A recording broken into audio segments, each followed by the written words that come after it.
it's very easy to let life happen and to forget that you have to prioritize investing in your network and forget that you have to prioritize going to people's stuff and supporting them when they share an achievement and showing up for people, because it's an effort and a practice, and it's so easy, especially now with how virtual everything is and how remote everything is. It's so easy to just kind of like stick in your bubble and just get stuck. And I think that's where I was. I think I was just in my bubble and I was just really stuck and like didn't know where to go. And now I feel like you're right. I've got 49 other people that were also seeking that kind of experience.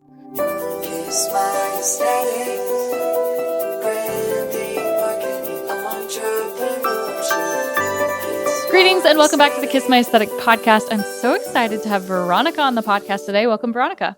Hello. Oh, this is going to be a good conversation because I've been meaning to reach out to you for a while, but we just hit the halfway point of a leadership program that I'm in San Diego that I don't think maybe a lot of people even really know about. So we're going to get into all of that. But before we do, tell us who you are, who you help, and how you help them. So my name is Veronica Perondi, and I'm the executive director of LEAD San Diego.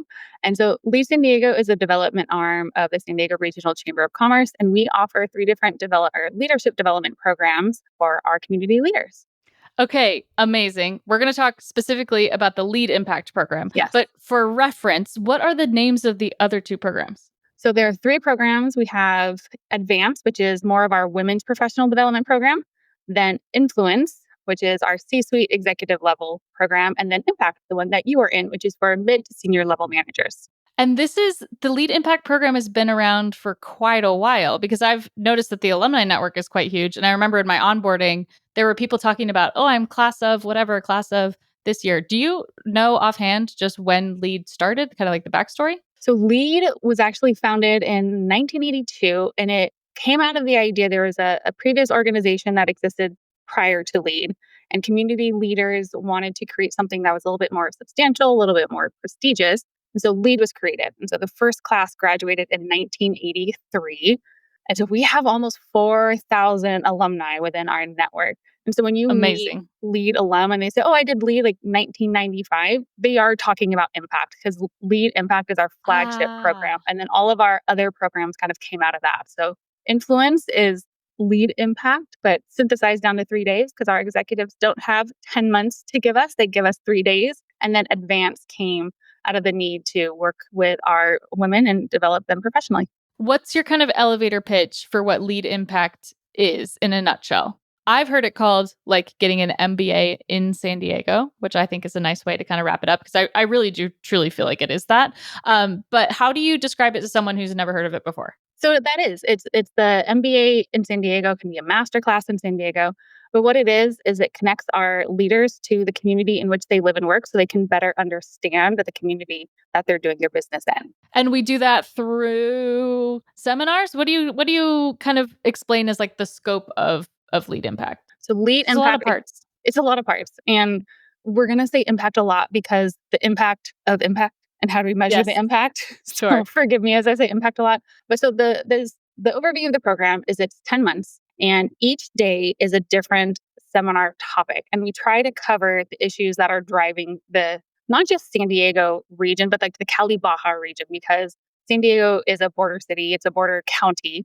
And so the infrastructure, the businesses, they have a lot to do with the whole region, the Cali Baja region. So the first day we started you off with the economy, and we just that one was tough. The way that I studied for that, like it was like SAT finals. Like I don't even know if I told you this, but you guys were so good at providing all the reading material ahead of time. So I downloaded all the PDFs, and then I'm big into like AI tools. And first of all, I don't have a printer at my house. So I was like, how am I going to read these? I'm not going to read them on my iPad. Asked my sister to print them for me, brought them over to my house, had everything. Then I was like, there's got to be an AI tool for this. So I got Notebook LM, Google, put all the PDFs into Notebook LM, and then it kicked out a podcast of 2 people talking that recapped all of the things. So then I listened to that podcast like 10 times before I went into Oh my gosh. Okay, I actually want to know that, because I need to learn. I don't know. And I was like, I don't know anything about biotech. I was like studying for this so hardcore. And it's funny that you say that was the hardest one, because every session since then has been like way more flowy and way more just like kind of more common speak. But that one was highly technical. That was talk about that one. Deep dive. So we covered all of the major industries. So we brought in the executive directors of the regional economic development corporations from around. There's a few the South County, the North County, the East County. We brought in one of the leaders from the Tijuana Economic Development Corporation. There were leaders from green tech, from the blue economy. We tried to cover everything, all of the industries that really drive San Diego. So you could get a 30,000-foot view and understanding of San Diego before we started going into individual industries and Sectors. issues. Yeah. Yeah. No, that was super helpful. It really did kind of set the scene. I think that first day, true seminar day for me was so interesting because I felt like a student again. Hmm. And man, Hmm.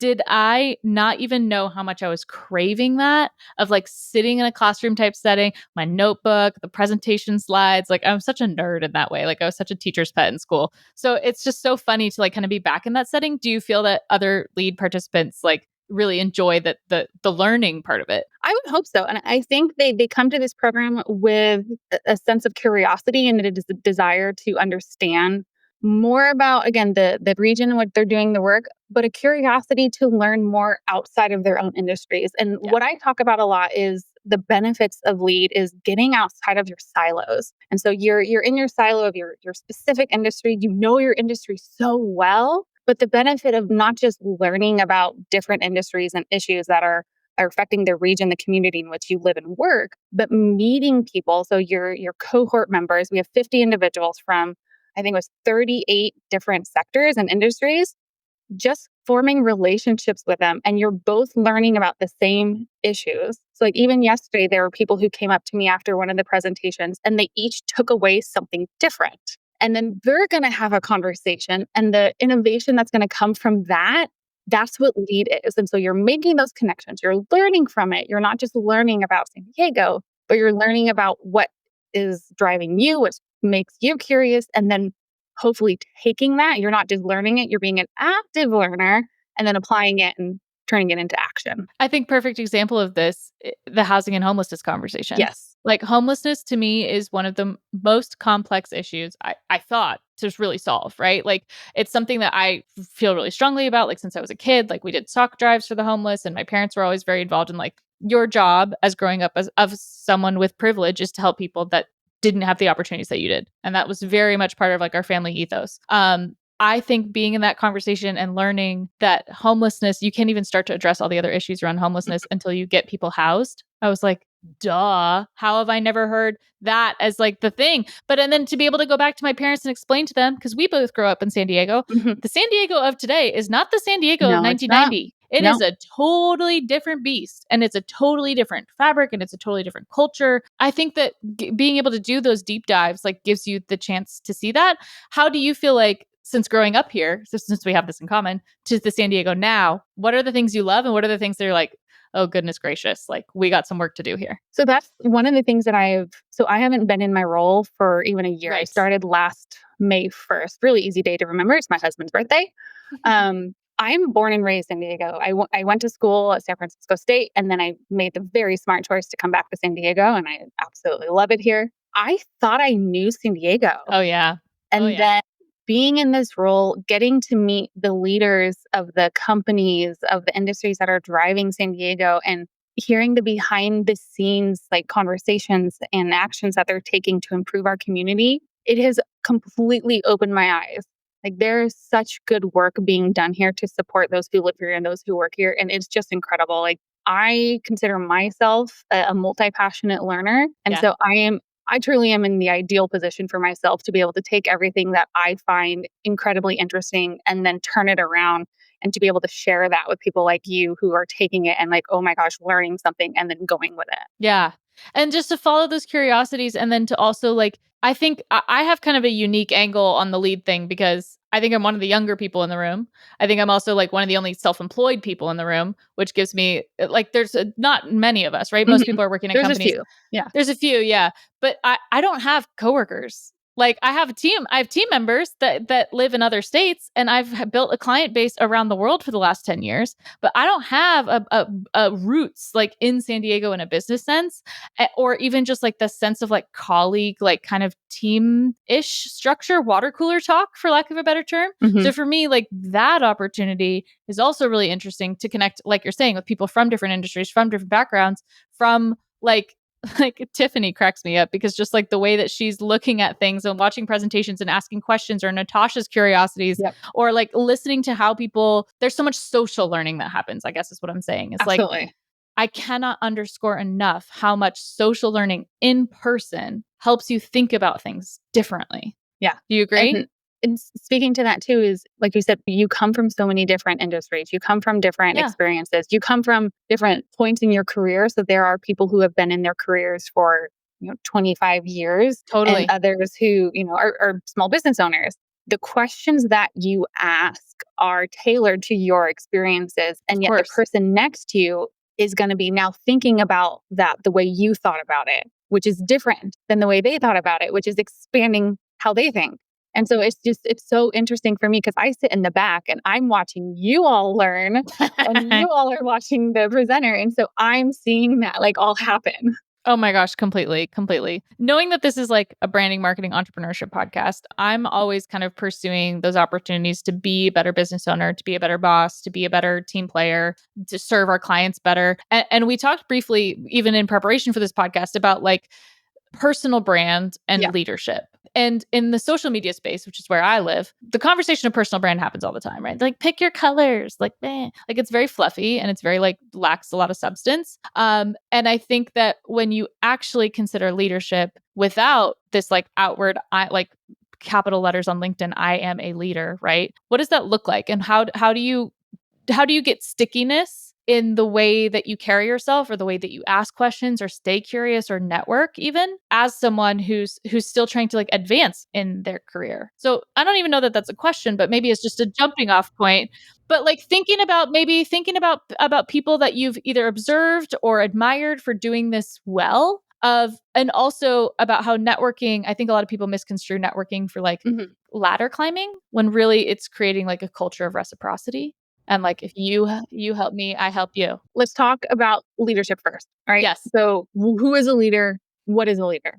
And so you can go by the definition of like, okay, you are in the position of leading a group, or you are assigned the title of a leader. But being a leader that someone or a group wants to follow, like that's how you develop being a leader. And so there's so much that you can there's whole industries on leadership and Completely. dive into leadership. But I'm reading a book right now called Good Power by Ginny Okay. Rometty, who's the former CEO of IBM, and she talks about good power, and like that was her brand of leadership. And she always talked about being in service of others, and she very clearly defined what good power was, and that was authenticity, that was being willing to bring out and create something better for those that you serve. So being in service of your employees, being in service of your clients, being in service of your organization. That was her brand. Right. Right. So when you are talking about being a leader and what Uh-huh. your brand is as a leader, Uh-huh. it's how you show up Mhm. consistently, how you want to be perceived, because perception is reality. Yes. And so, how do people perceive you as a leader? And when you're trying to, step out into the public, whether that's on LinkedIn and you're showcasing your identity on your brand on LinkedIn, or you're showing up to impact, that's the same. It has to be consistent in how you present Right. yourself. And so, I think curiosity is actually part of that brand, and being willing to learn from others, being open, and being willing to take in different ideas and then apply those. So you're not saying, I'm the leader, I'm the only one who's right, I know the only Right. right way to do things. So that is part of your personal brand. So developing your personal brand, learning about others and how to apply it, learning about other things, how to apply it to yourself, and then being consistent in how you show up, not just for yourself, but for others, can all be part of how you develop your personal brand and leadership. Totally. And also how you conduct yourself in those interactions. Like I think there's a lot of people, admittedly, I hate LinkedIn. Like I am so not a LinkedIn person, because I think every time I go on there, first of all, it just feels like mumbo jumbo speak. Yeah. And I know we're going to end up using a lot of these words because those are the words. That's what they are, right? Lead, impact, like Yep. How to advance influence, your like career. Yep. advance They're the names and of the programs for a reason. exactly. Like there's kind of no getting around that. Yeah. But I think what I find is a big roadblock in business and in like what I'm going to call air quotes like corporate business Mhm. is this like weird for forgetting that people are people and not having like the empathy of Yes. like people being human Yes. beings. If your client sites are stunning but stuck on page 7 of Google, it's time to bring in reinforcements. The powerhouse women led team at Searchlight Digital takes SEO and Google ads off your plate so you can focus on what you do best, creating beautiful brands. Whether you're after a white label partner or strategic consulting, they make optimization feel a whole lot less overwhelming. Use code KMA100 at searchlightdigital.ca for $100 off a 60-minute Pick My Brain call. Because what's the point of great design if nobody can find it? Again, that's searchlightdigital.ca. Use code KMA100 and get found.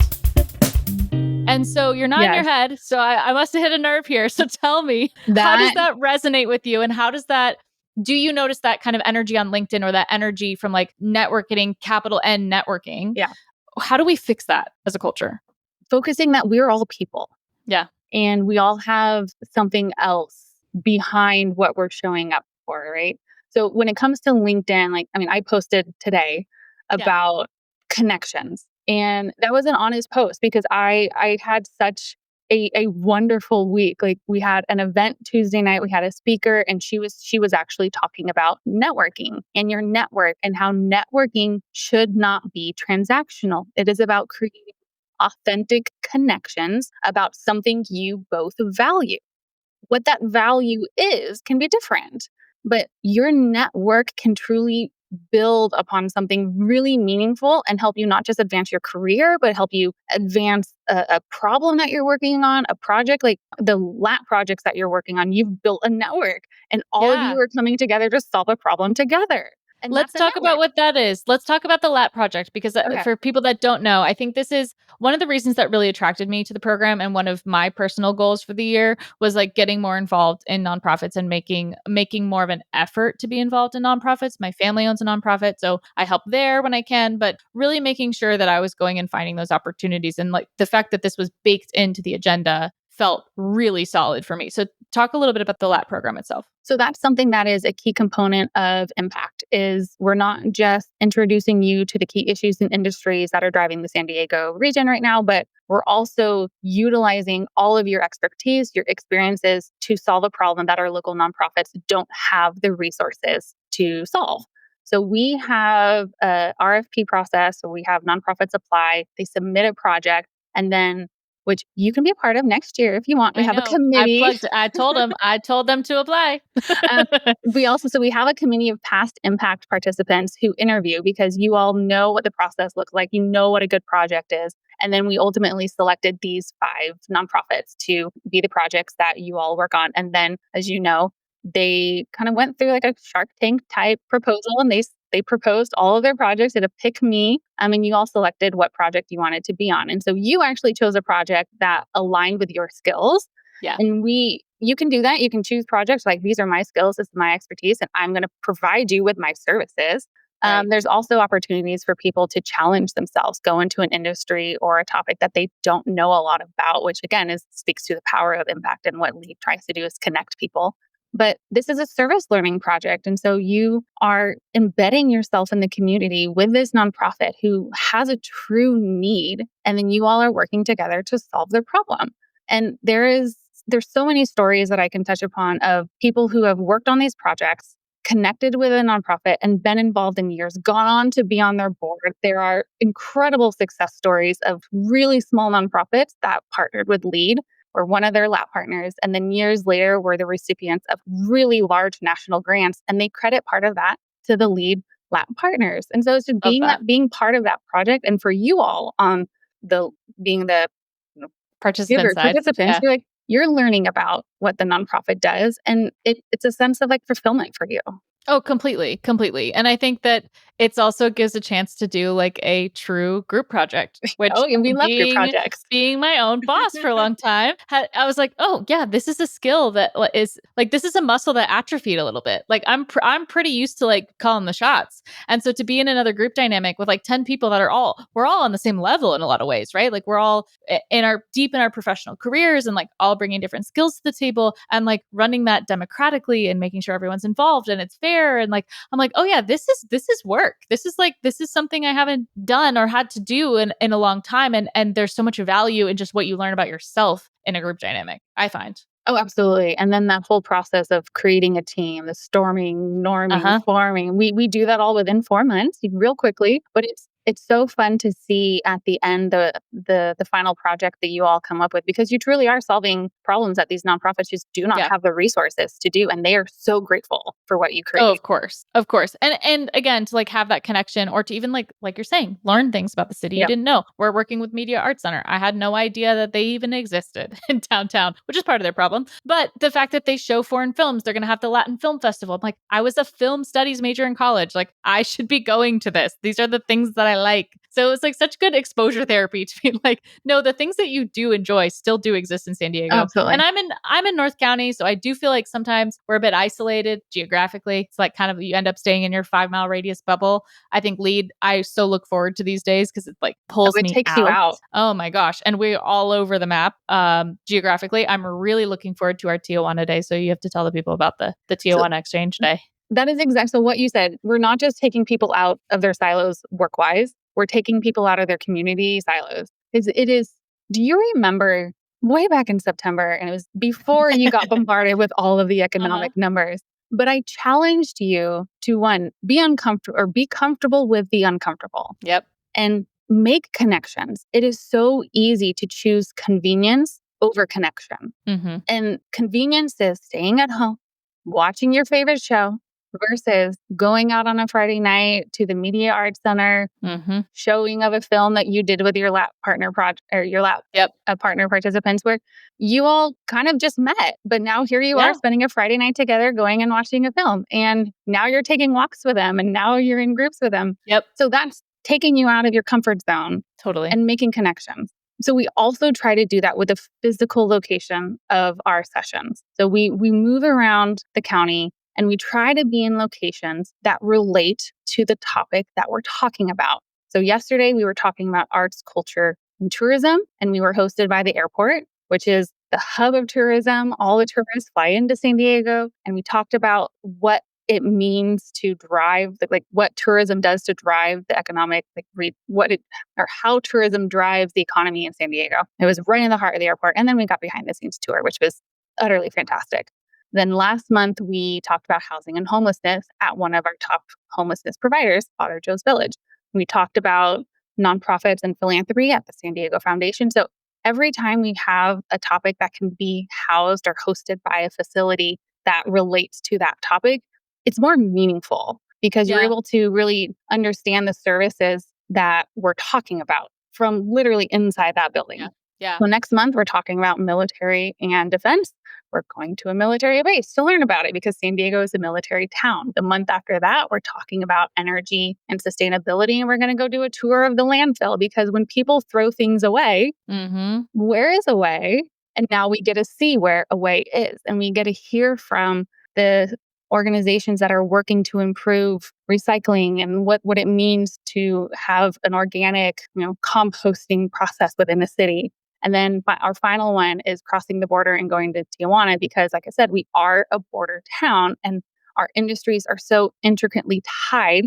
And to be able to go across and to see that and hear from the business leaders, that's just such a unique opportunity for you all. Well, and it creates context. Like, I think it Yes. creates a lot of context and it actually gives you like the humanity that we were talking about behind these national news stories, behind things that are happening in our county, happening in our city. Like, there are going to be huge changes that are going to be happening. And so instead of what I feel like is a more I don't know, 2025 attitude, which is like a little bit more of a sit back and letting things happen to us. Like lead feels like a really great opportunity to actually get in the room. Like to quote Hamilton, musical theater nerd, it's like, you want to be in the room where it happens. I want to be in the room where it happens. I want to be part of the conversation and asking the questions like, how do I get on a board? How do I say what I want to say about the homelessness and affordable housing in North County? Like, and being able to ask the question to the person that's hosting the thing, that's an opportunity that like, if I just cold emailed that person out of the blue, they may not be even answering my email, but like to actually physically sit in front of someone in a dialogue and like have that opportunity, I feel is just like unmatched. Yeah. And there's a few things I want to touch upon that. So one of the things that LEAD is known for is the access that it provides Yeah. you to the leaders of the region. I've had at least two participants in this cohort who have told me that they reached out to one of the panelists from the boards and commission panel we had back in December, and they are both women of color. And Nice. she's a chair of a very prominent board, and they reached out to her and she said, "Yes, I want to meet with you and I want to support you and I want to help you get to where Amazing. I am." And I was like, that is what LEAD is for. Right. And so it Right. provides access to that. And in addition to that, so I mentioned at the beginning that LEAD is an affiliate of the San Diego Regional Chamber of Commerce. And so our international and public affairs team, like they are at the heart of knowing about all the different industries and policies and issues that are affecting San Diego. And Yeah. so when we're looking at how San Diego is changing, and you asked me like, how has San Diego changed since we've grown up here? Yeah. It's changed a lot. And LEAD tries to stay at the forefront of all of those issues and know who the people are, the leaders are, and the industries that are changing and coming up. So we want to know that. We don't want to be reactive. We want to be at the front. We want to help Yeah. identify the industries and help you learn about these industries or the leaders so that you can make, more informed decisions as it regards to your businesses, your organizations, or how you get involved in the community. And our team here at the chamber is really aware of all that's happening, and so they help us with selecting new speakers or selecting new topics to talk about. I think that was the theme yesterday too. Like everyone who lives in San Diego knows how awesome it is in a lot of ways, or maybe we're still learning, right? Yep. But San Diego being one of these, like it really is a world class city. Like I've in my like digital nomad era of my life, like I visited 51 countries in the span of not that many years. And when people would ask me like, "Oh, where are you from?" I was like, "I'm from San Diego," and they're like, "Oh." What are you doing here in Amsterdam, Yep. Berlin, Southeast Asia, like Africa? And they're like, what do you live in a vacation destination? I'm like, it's a really good place to be from. And like, I believe that like wholeheartedly. It's a really good place to be from because there is so much like diversity and opportunity. And also like we have the work-life balance that everyone's talking about. You know what I mean? Like we have it in our culture, in our blood of like, it's a beautiful day. I'm going to the beach, like we have that. So to actually feel like I've gotten an opportunity to kind of revisit that again and like find it again, but then also be able to talk about it like this on the podcast and like Yeah. share it with people and share it with clients that are from out of town. Be like, no, you do want your team retreat here. You do want to bring your business here. You do want to come see what we have to offer. I like really resonated with that message yesterday is like, why Absolutely. couldn't we be a New York? Why couldn't we be a London? Why couldn't we be a Sydney? Like, we got all the ingredients. So, like, what does it take for us to get there? And I think that the people make it that way. And I think the leadership makes it that Yep. way. Absolutely. What are your thoughts on that? And like, did that message stick out to you too? Because it kind of like, I was like, kind of was like a light bulb moment for me. It's funny you say that because when I lived in Italy and they asked where I was from, they're like, Yeah. why are you What are you here?" doing? And I'm like, "This is But Italy." this And they're is like, "Yeah, Italy. but you're from San Diego." And I'm like, Uh huh. "Oh." So it did cause me to think Uh huh. differently about my hometown. And when the arts and culture panel was talking about, I can't remember the exact specifics, but they were talking about renowned artists that Yeah. moved up to LA, but they're from San Diego. And just the scene here, we have all the right ingredients. And so, what can we do to better promote that? And one thing that made me really happy was when Amanda raised her hand and said, "Hey, I need to make a connection for you." And I'm like, "Yes, yes, that is what LEAD is. It's about making those connections. You hear an idea from someone who's trying to solve a problem and trying to move the needle, and then someone else, whether a participant or whether it's participant or panel and what direction it goes, but they're like, I can help you with that. Let's Right. connect." Right. And let's actually like do something about it. This is what I'm saying. It's like, I think, especially, I think of some of my peers and friends that I know that just kind of, especially around home, like the housing issue and home prices and cost of living and wages and all of these things that also is part of the fabric of San Diego. And like, how do we make this a place where we can retain top talent? where we can retain the best of the brightest, from engineers to artists to, medical research. Like, again, because there is so much in the water here. And my parents have been really successful with real estate personally, of like their homes and like continuing to, interior design and remodeling firm. So it all makes sense. But they've always told me, like, yeah, you could go buy a house in another city for cheaper, but like you'll always get a return on your investment in San Diego, Yeah. because San Diego is a desirable place to be. And between military, biotech, opportunity, work-life balance, like it really is that perfect recipe. And I think once business owners understand that too, whether you're from here or you're working at a company, like it just clicks in. I don't know that I have a point here other than just to say, like, I love my hometown.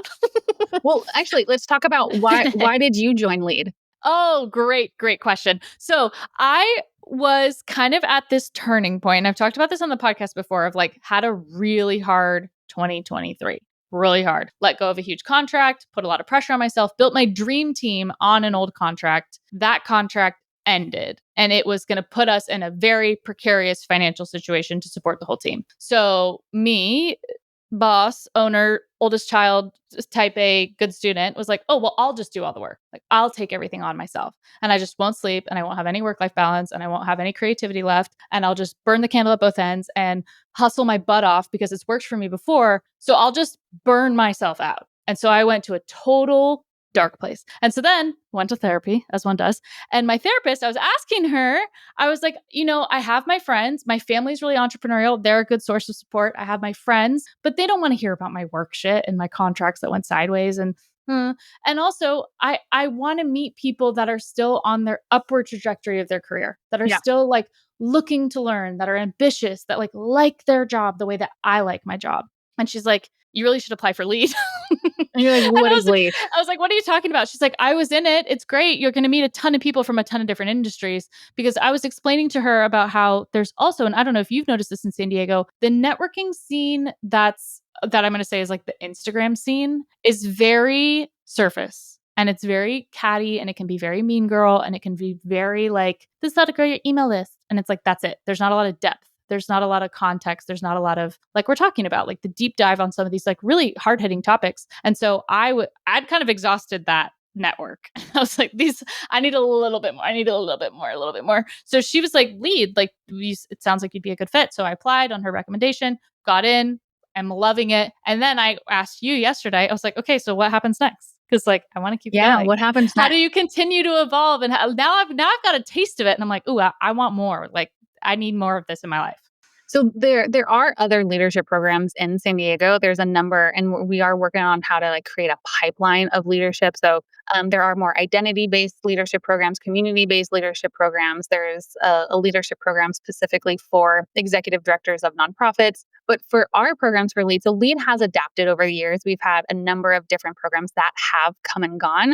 And so we have our 3 core programs right now. But you're right, there is kind of impact happens, and then influence if you're a C-suite or executive, and what's in between. And so that's where that network comes in, right? So how can you capitalize on that network? We have almost 4,000 alumni within the Lead network.